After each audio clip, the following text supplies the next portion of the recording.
ഒന്നുമല്ല ചെയ്യാൻ പോകുന്നത്. ഇന്ന് നമ്മൾ അൺബോക്സിംഗ് ആണ് ചെയ്യാൻ പോകുന്നത്. അൺബോക്സിംഗ് എന്ന് പറഞ്ഞാൽ ഇന്നലെ ഒരു രാത്രി ആയില്ല, അല്ല വൈകിട്ടെങ്ങാണ്ട് വന്നേ. ഞങ്ങൾ രാത്രി ആയപ്പോഴാണ് പോയിട്ട് മലപ്പുറത്ത് നിന്നൊരു സാധനം വന്നതാണ്. കുറേ ഓഫീസിൽ പോയിട്ട് കൊറിയർ എടുത്തത്. രാത്രിയിലാണ് പോയത്. രാത്രിയിൽ വൈകിട്ടൊക്കെ തിരക്കായിരുന്നു. അപ്പം രാത്രി പോയി എടുത്ത് ഞങ്ങളിവിടെ വന്ന് അൺബോക്സ് ചെയ്യാനായിരുന്നു.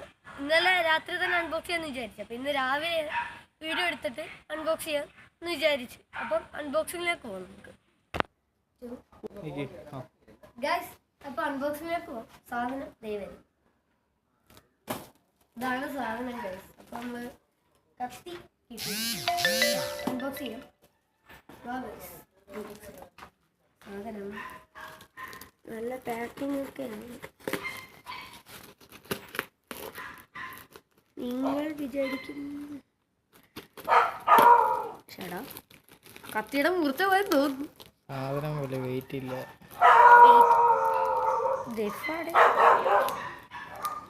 കത്തിയുടെ മുഹൂർത്തമൊന്നും ഇല്ല.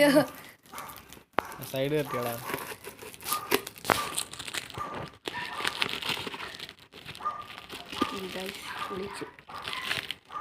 ഗൈസ് അങ്ങനെ ഇത് വെട്ടിപ്പൊളിച്ച്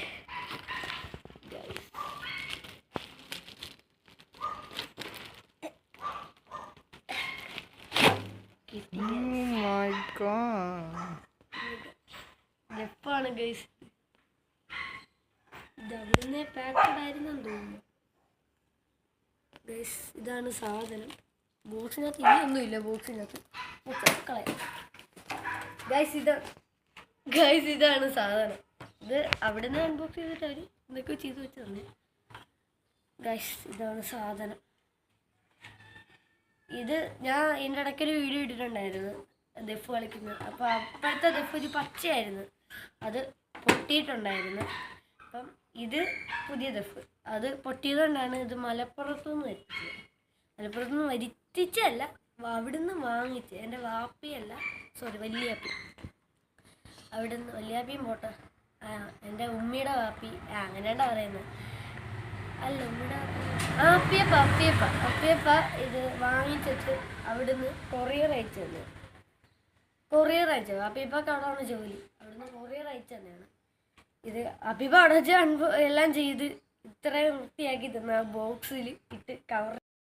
ഇനി ആർക്കൊക്കെ ഈ ദഫ് കളിക്കാമെന്ന് അറിയാവുന്നവരൊന്ന് കമൻറ്റ് ചെയ്യണേ ഗൈസ്. ഈ വീഡിയോ ഇഷ്ടമായെങ്കിൽ കമൻറ്റ് ചെയ്യുക, സബ്സ്ക്രൈബ് ചെയ്യുക ഗൈസ്.